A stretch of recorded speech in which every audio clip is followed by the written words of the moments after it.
The subcommittee will come to order.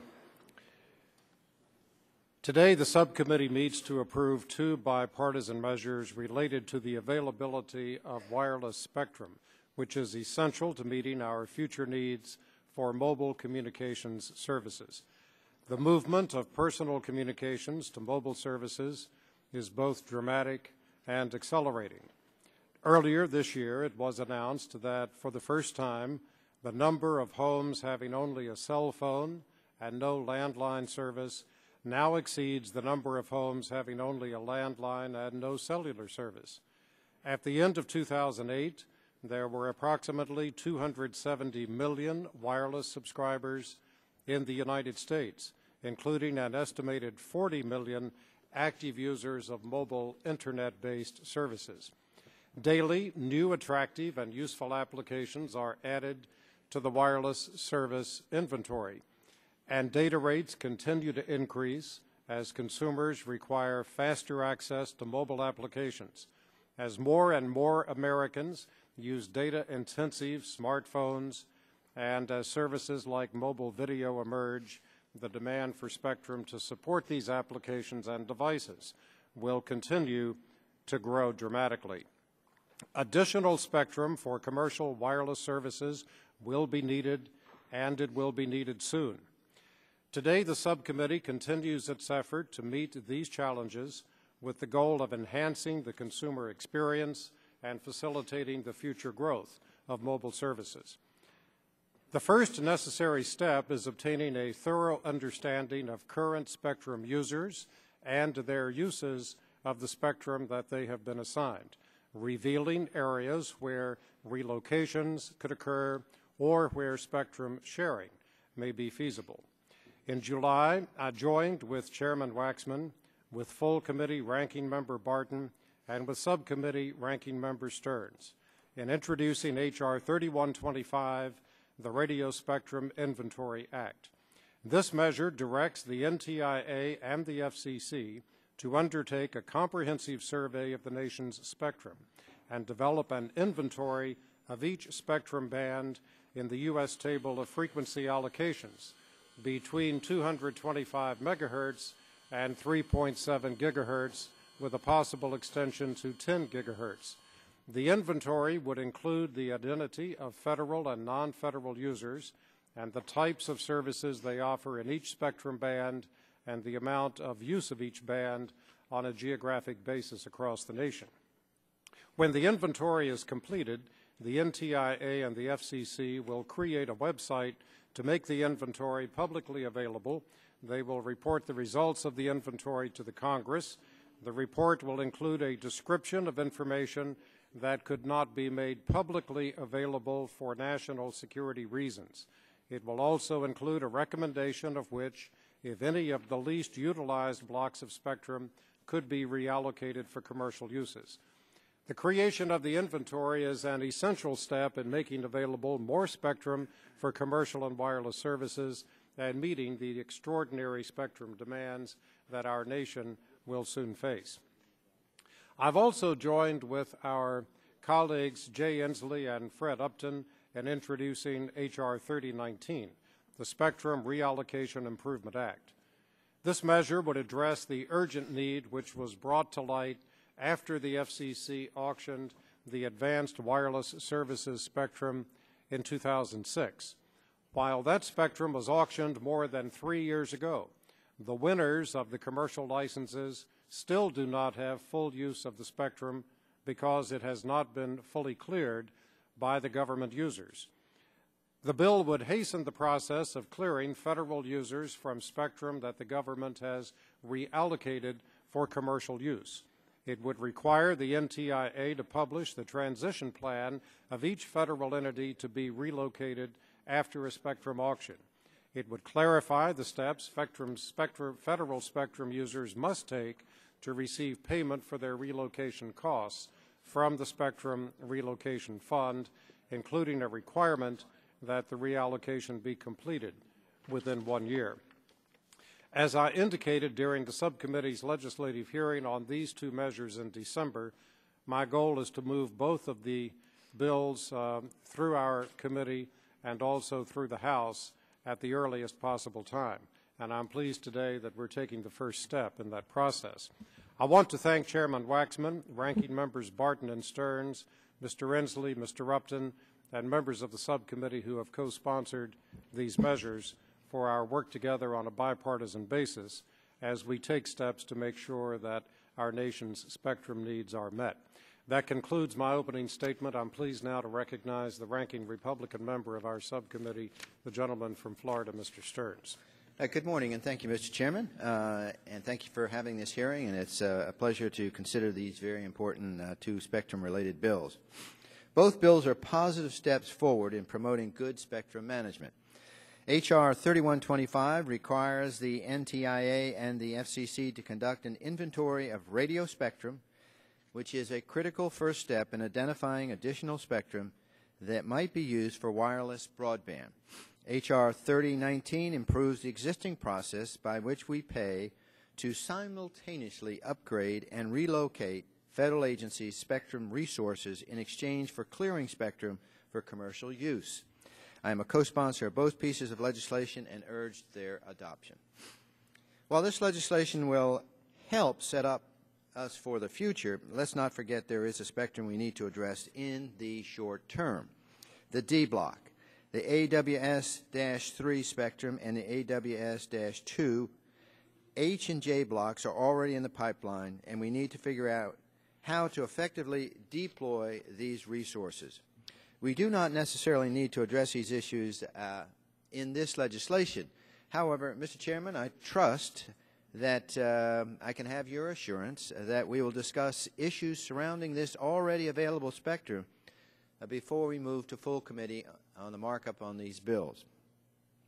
It's very clear that the U.S. will need additional spectrum to meet the growing demand for wireless broadband. In fact, we are a victim of our own success. The United States currently leads the world in wireless. Wireless providers have used spectrum to provide U.S. consumers with innovative voice and data services. The number of mobile voice customers in the United States has surpassed the number of wireline customers, and the number of mobile broadband customers has increased exponentially over the past several years. As customers increase the amount of time they spend on their mobile devices talking, emailing, and surfing the Internet, site sales become constrained for capacity. As a result, providers need more spectrum. We are facing, in the words of the chairman, Janikowski, a looming spectrum crisis. For example, a voice call requires approximately 10,000 bits per second, while uploading and downloading video requires millions of bits per second.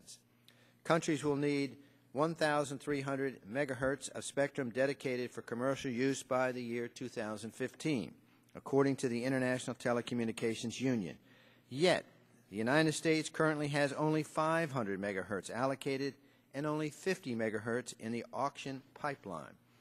So, in order to increase the amount of spectrum available for commercial mobile services, the administration and the FCC need to inventory the current uses of spectrum bands, especially those below 3 gigahertz that are ideal for mobile services. The bottom line is that we need to know who uses which spectrum bands and the purposes for which they use such bands. Once we have the answers to these questions, the government needs to decide whether to reallocate spectrum for commercial mobile use. If the government is requiring existing spectrum users to vacate reallocated bands, the government also needs to establish a meaningful process for reallocating incumbent users. The process needs to begin sooner rather than later. Inventory, reallocation, and relocation all take time, and commercial mobile demand for spectrum is increasing, as I mentioned, exponentially. Furthermore, my colleagues, one way to make more spectrum available for commercial purpose is to use government spectrum more efficiently and reallocate the spectrum that is saved. That was the idea behind the Commercial Spectrum Enhancement Act, which was enacted in 2004. The law is designed to provide funding to upgrade the wireless resources of government agencies while clearing additional spectrum for commercial use.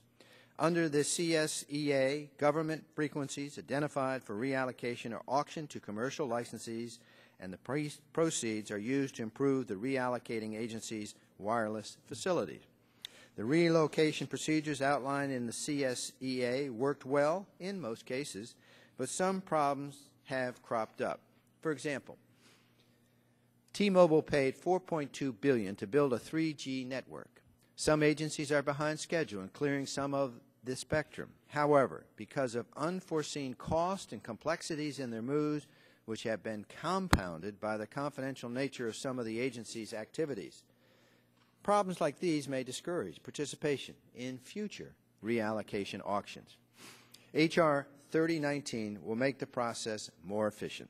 The goal is to better coordinate reallocation so that prospective commercial bidders have increased confidence to bid on the clear spectrum. This not only helps the commercial bidders, but also the reallocating agencies, since they will have increased revenue from the auction and a better planned transition.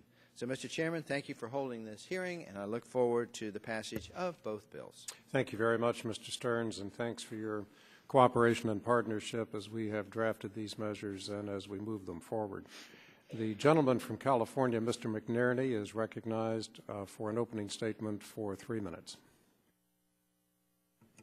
Thank you, Mr. Chairman.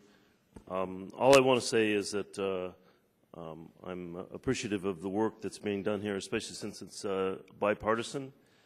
This is critical work that needs to be done, both reallocating the spectrum and getting an inventory. So I applaud your work on this, and I'm going to wave back. Thank you very much, Mr. McNerney. The gentleman from Indiana, Mr. Booyer, is recognized for 3 minutes. Thank you very much, Mr. Chairman. I want to reserve the right. I'm not going to offer an amendment at this markup today, but I'd like to work with you. If you recall during the hearing, I talked about and asked the panel about ways to either penalize or incentivize on making sure agencies clear within the time period. So you've restricted the time. You say it within 1 year. You also then give this waiver authority. But I would like to work with you on figuring out what's the best way that we can incentivize. Do we move them monies earlier? Or if they don't clear within that 1 year, then what?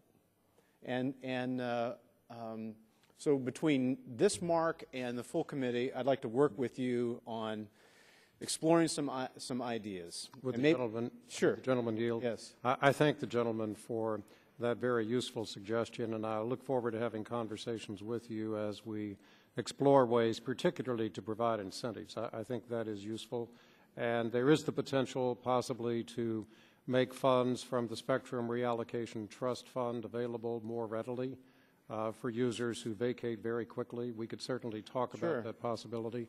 But thanks for the suggestion, and I look forward to those discussions. Thank you. I yield back. I thank the gentleman and recognize now the gentlelady from Florida, Ms. Castor, for 3 minutes. Thank you, Mr. Chairman, and good morning. Today we'll send on 2 bills to the full committee, the Radio Spectrum Inventory Act, of which I'm an original co-sponsor, and the Spectrum Reallocation Improvement Act. The spectrum issue is important because modern consumers expect to be able to transmit more and more data over the airwaves. When the last major telecommunications overhaul was passed in 1996, cell phones were still considered a luxury. And today, with the advent of sophisticated smartphones and mobile media platforms, people have gone from making voice calls on the wireless spectrum to watching digital TV, downloading music and feature films, streaming live content, and accessing the Internet. All of this requires spectrum. So moving forward, it is imperative that the United States have a cohesive spectrum policy to deal with increased demand on this limited resource.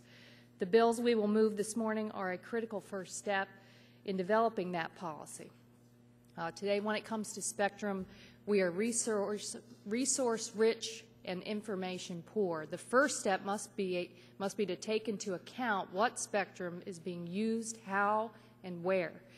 That is why I was pleased to co-sponsor the Radio Spectrum Inventory Act, which will require NTIA and the FCC to develop an inventory of the spectrum, including where, when, and how each band is currently being used.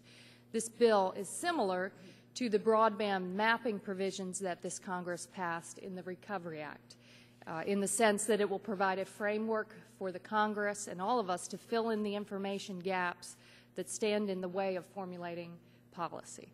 It is also similar in that it will help develop and implement the national broadband plan the FCC is currently working on. Thank you very much, and I yield back the balance of my time. Thank you very much, Ms. Castor.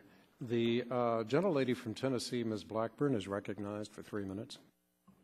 Thank you, Mr. Chairman. I thank you for marking up these two important pieces of legislation. And as we look at a strategy for moving forward on broadband and how to best utilize that spectrum, I, along with many others on this committee, have long advocated for an effective and efficient inventory of what is available before we can best know how to use and allocate it.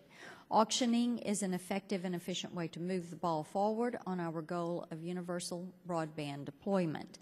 And as we continue to discuss spectrum, I would hope that this committee will always remain mindful of the spectrum not located in the D block or the AWS-3. My hope is that we can have an open conversation with our colleagues sooner rather than later on how to best deploy that spectrum in addition to working on this legislation. When we did our hearing in December on these two bills, we learned from the U.S. wireless industry that they are the world leader in wireless broadband and that action is necessary to help the industry to retain that leadership position. And that's a point that they made well and made several times. The two bills the subcommittee marks up today are important steps in that direction, and I do think it's the right direction, but they will not amount to much unless we couple these efforts with a firm commitment to use the inventory to reallocate significant amounts of spectrum for auction to commercial users. Many of our trading partners, including the UK, Germany, and Japan, already have made this type commitment, and it's important that we keep up so that our wireless industry can continue to meet the growing demand for innovative products and continue to lead the world in this field. With that, I yield back my time. Thank you very much, Ms. Blackburn. The gentleman from Michigan, Mr. Upton, is recognized for 3 minutes. Well, thank you, Mr. Chairman, for calling this markup today. I'm going to focus on just H.R. 3019, which I introduced along with you as well as with Mr. Inslee. We know that the economy is struggling, and this bill encourages private investment in broadband infrastructure, one of the few sectors where we're seeing new investments, which will in turn help create lots and lots of jobs. The bill aims to remove impediments that could prevent or delay capital investments by companies seeking to provide wireless broadband services to customers. We know that the current federal spectrum relocation process was created as a win-win opportunity. Proceeds from the auctions would be used to upgrade and relocate government wireless use while simultaneously freeing the cleared spectrum for commercial use. Complexities in the relocation process, however, have effectively prevented a number of companies that cumulatively invested over $13 billion in spectrum bids and billions more in equipment and infrastructure from deploying wireless broadband services. Given the fact that we need to provide real certainty for companies putting up this money and to speed up the government's process. With impediments that exist today, capital investments are being stranded and the values of future auctions are being depressed, not to mention the potential for job creation has diminished as a consequence. So this bill aims to fix the problem by streamlining the auction relocation process. It's important legislation. I look forward to working with you and Mr. Inslee and members of this subcommittee to move it expeditiously to the full committee and then to the House floor, and I yield back. Thank you very much, Mr. Upton. We will move it expeditiously momentarily. I believe that the gentleman from Washington State, Mr. Inslee, has just joined us. Mr. Inslee, do you have a statement? You're recognized for 3 minutes if you do. I do, as soon as I catch my breath. Thank you. You know, this may have been discussed before I arrived, but I think this bill appropriately is considered part of our job creation strategy because it really does have the opportunity to create whole new horizons for job creation in this country. And we know that in my state, technology-based industries account for over 40% of the jobs, and I think other states have that potential. And we know that that potential is not going to be realized unless we, in fact, do utilize the spectrum appropriately. So I want to thank Chairman Waxman, Boucher, Ranking Members Bart and Stearns for helping us move this proposal, and 12 members of my colleagues on this committee. I'll just briefly note that fundamentally this is going to allow the full use of spectrum in a rational sense and expedite the flow of auction proceeds to make sure that the relocating agencies can keep this process on track. And I want to thank my colleagues for helping us move this bill as part of our job creation strategy in the United States. Thank you. Thank you very much, Mr. Inslee. The gentleman from Oregon, Mr. Walden, is recognized for 3 minutes. Thank you very much, Mr. Chairman, and I appreciate the hearing. And I'm ranking member on our side on an oversight hearing on crib safety that's going on concurrent with this hearing, so I'm going to be, or this markup. Chairman, thanks for holding the hearing on these bills. I'm a co-sponsor of the Spectrum Relocation Improvement Act. The bill's intent is to break down bureaucratic roadblocks, and who can oppose that? The other bill in today's docket, the Radio Spectrum Inventory Act, is a necessary step to address consumers' thirst for the next generation of innovative wireless devices. And I plan to support both bills, Mr. Chairman. However, I'd like to work with you to improve the Spectrum Inventory Act, particularly the section on non-disclosure of federal spectrum. An issue has been brought to my attention involving the nation's power grid and the use of spectrum and the security issues surrounding that spectrum that I'd like to work with you on. Power marketing administrations like Bonneville that operates over 3/4 of the Pacific Northwest region's high voltage transmission are impacted by this spectrum inventory bill. So too are the Southeastern Power Administration, Southwest Power Administration, and the Western Area Power Administration. It was brought to my attention last night by Bonneville Power that they have currently keep information with respect to their spectrum use in a locked vault with vast strict accessibility standards because the power grid of the entire Pacific Northwest could be brought to its knees if ill-intentioned people found out much about how they operated. The amendment in the nature of a substitute that's before us this morning includes a section that allows federal entities with spectrum assets to not publicly disclose those assets if the secretary of the federal agency that houses the assets determines that it would jeopardize national security or public safety. I'd like to work with you to modify that language so rather than only permitting the secretary of an agency to make that determination, that officials at the assistant secretary level with oversight responsibility for the use of that spectrum can make the determination on what is too sensitive to publicly disclose. This would allow officials such as the administrator of the Bonneville Power Administration, who best knows the operations of the regional power grids, to keep highly sensitive information out of the hands of those that might want to do our country harm. The written views of the administration released on H.R. 3125 and its Senate companion bill note that this change would improve the bill, so the administration flagged this. I hope you'll work with me between now and then. I do have an amendment drafted up that would deal with this. I apologize for not getting to you sooner. We just found out last night that this is still an issue that they're very concerned about. Would the gentleman yield? Absolutely, sir. We'd be happy to talk with you about this and consider a possible change. We, in the manager's amendment, actually adjusted this section rather substantially to provide enhanced waiver authority for circumstances where users, even if they're non-federal users, could claim that there is some potential adverse effect on public safety or national security with disclosure, and then steps to follow if a waiver is in fact granted under those conditions. And we would be happy to consider further modification of this section along the lines you recommend. So we're open to the conversation. Thank you. And I would suggest that perhaps we not consider amendments on that subject this morning, but we'll talk about the full panoply of your concerns between now and full committee markup. Thank you. All right. Thank you very much, Mr. Walden. Do other members, the gentleman from Texas, Mr. Barton, has arrived and is recognized for 5 minutes for an opening statement. He's about to depart, Mr. Chairman. I'll put my opening statement in the record. We support these two bills. I would ask that you might inform the full committee chairman and the speaker that good things happen when we work together on a bipartisan basis, and we can do it on other things besides spectrum inventories and things. So there are a few other things hanging out there that this committee has some jurisdiction over. So I yield back and count on you and Mr. Upton to show great leadership and move these bills to full committee. Thank you very much, Mr. Barton, and thank you also for the bipartisan work we've done on these two measures. The gentlelady from California, Ms. Eshue, is recognized for 3 minutes.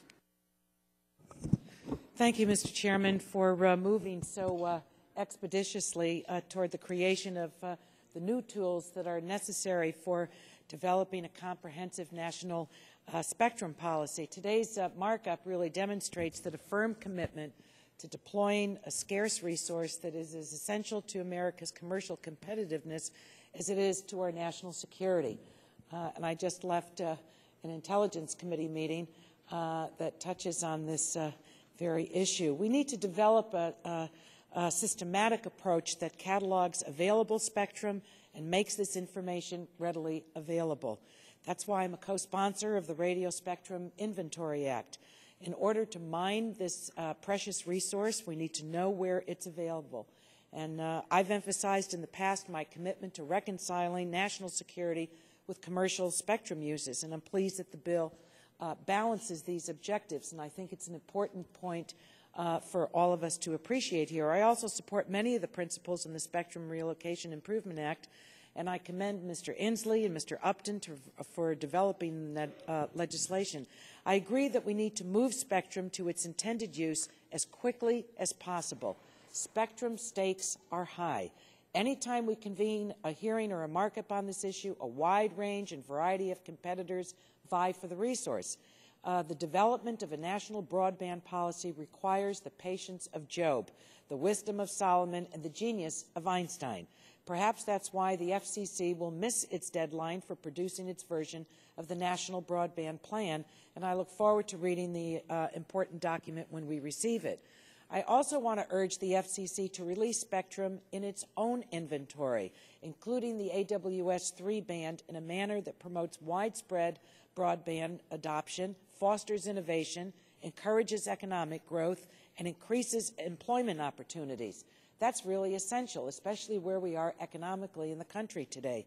It's time for a spectrum plan that encourages nationwide competition. In the meantime, we're going to move forward today with our work and create the framework for the identification and the deployment of essential spectrum so that the FCC can fulfill its role of allocating and assigning this important national resource. So thank you again for your superb leadership, Mr. Chairman, and I yield back. Thank you very much, Ms. Eshue. Without objection, the opening statement of all members will be made a part of today's record. The chair now calls up H.R. 3125. The clerk will report the title of the bill. H.R. 3125, a bill to require an inventory of radio spectrum bands managed by the National Telecommunications and Information Administration and the Federal Communications Commission.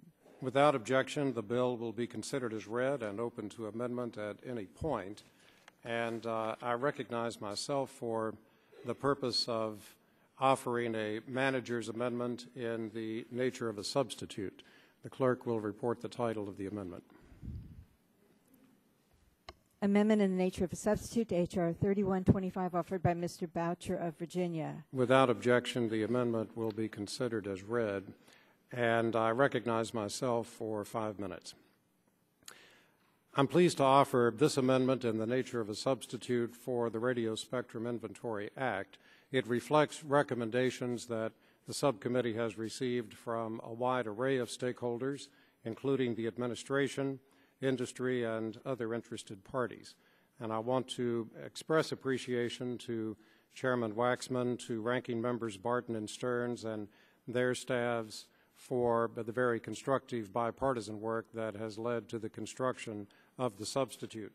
The substitute accomplishes a number of objectives.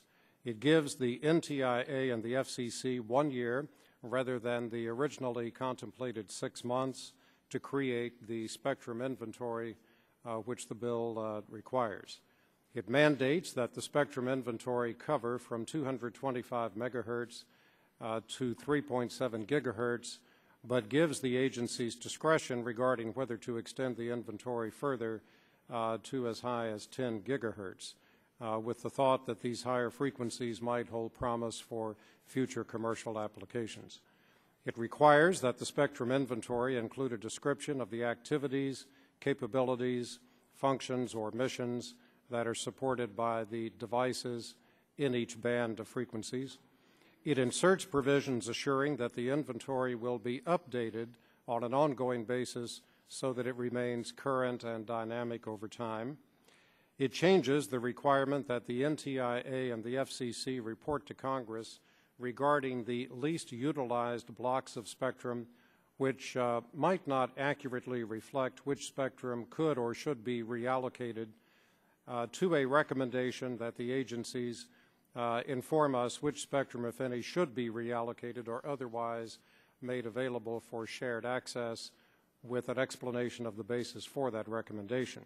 It clarifies that the agencies should identify spectrum not only for reallocation but also for possible shared access, and it revises the national security section of the bill to provide a new mechanism for federal agencies to notify the NTIA and withhold certain information if the head of the agency determines that disclosure would be detrimental to national security, to homeland security, or to public safety. The agency head must provide to the NTIA the publicly releasable information and also provide a summary description of the information being withheld, and then in an appendix include the withheld information for review and use by the Congress.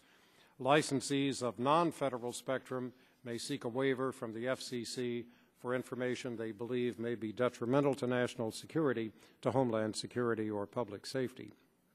As I mentioned earlier, the amendment in the nature of a substitute results from bipartisan discussions and discussions with interested stakeholders, and I want to thank all who have participated with us in this collaborative process. Do other members desire recognition for purposes of discussing the amendment in the nature of a substitute? Does any member seek recognition for purposes of offering an amendment to the amendment in the nature of a substitute? The question then occurs on approving the amendment in the nature of a substitute. All those in favor will say aye. Aye. Those opposed, no. The ayes have it, and the amendment is approved. The question now occurs on reporting the bill as amended to the full committee with a favorable recommendation.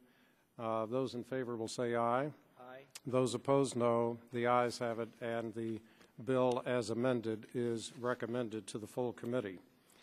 The chair now calls up H.R. 3019. The clerk will report the title of the bill. H.R. 3019, a bill to amend the National Telecommunications and Information Administration Organization Act to improve the process of reallocation of spectrum from federal government users to commercial users. Without objection, the bill will be considered as read and open for amendment at any point. Does any member seek recognition for purposes of offering an amendment to the legislation? The chair hears none.